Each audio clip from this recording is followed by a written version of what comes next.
29. So Jacob went on his journey, and came to the land of the people of the east. And he looked and saw a well in the field, and behold, there were 3 flocks of sheep lying by it, for out of that well they watered the flocks.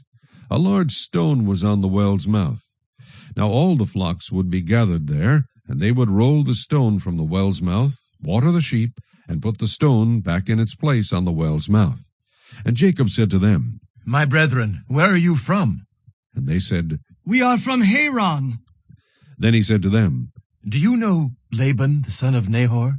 And they said, We know him. So he said to them, Is he well? And they said, He is well. And look, his daughter Rachel is coming with the sheep. Then he said, Look, it is still high day. It is not time for the cattle to be gathered together. Water the sheep, and go and feed them. But they said, We cannot until all the flocks are gathered together, and they have rolled the stone from the well's mouth. Then we water the sheep. Now while he was still speaking with them, Rachel came with her father's sheep, for she was a shepherdess. And it came to pass, when Jacob saw Rachel, the daughter of Laban his mother's brother, and the sheep of Laban his mother's brother, that Jacob went near and rolled the stone from the well's mouth, and watered the flock of Laban his mother's brother. Then Jacob kissed Rachel, and lifted up his voice and wept. And Jacob told Rachel that he was her father's relative, and that he was Rebekah's son. So she ran and told her father. Then it came to pass, when Laban heard the report about Jacob his sister's son, that he ran to meet him, and embraced him, and kissed him, and brought him to his house. So he told Laban all these things. And Laban said to him, Surely you are my bone and my flesh. And he stayed with him for a month. Then Laban said to Jacob, Because you are my relative, should you therefore serve me for nothing? Tell me, what should your wages be? Now Laban had 2 daughters.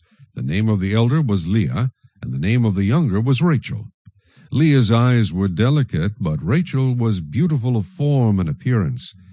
Now Jacob loved Rachel, so he said, I will serve you 7 years for Rachel, your younger daughter. And Laban said, It is better that I give her to you than that I should give her to another man. Stay with me.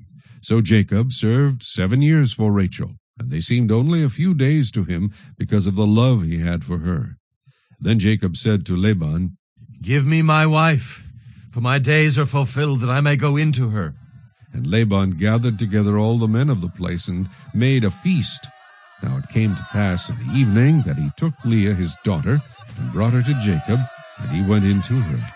And Laban gave his maid Zilpah to his daughter Leah as a maid. So it came to pass in the morning that, behold, it was Leah. And he said to Laban, What is this you have done to me?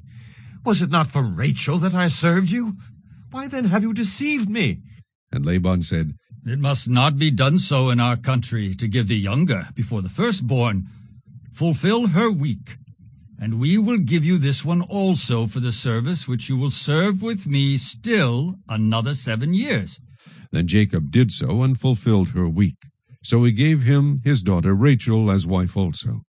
And Laban gave his maid Bilhah to his daughter Rachel as a maid. Then Jacob also went in to Rachel, and he also loved Rachel more than Leah. And he served with Laban still another 7 years. When the Lord saw that Leah was unloved, he opened her womb, but Rachel was barren. So Leah conceived and bore a son, and she called his name Reuben, for she said, The Lord has surely looked on my affliction.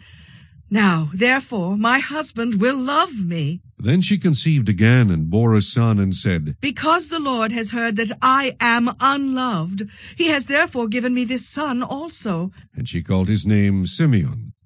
She conceived again, and bore a son, and said, Now this time my husband will become attached to me, because I have borne him 3 sons. Therefore his name was called Levi. And she conceived again, and bore a son, and said, Now I will praise the Lord. Therefore she called his name Judah. Then she stopped bearing.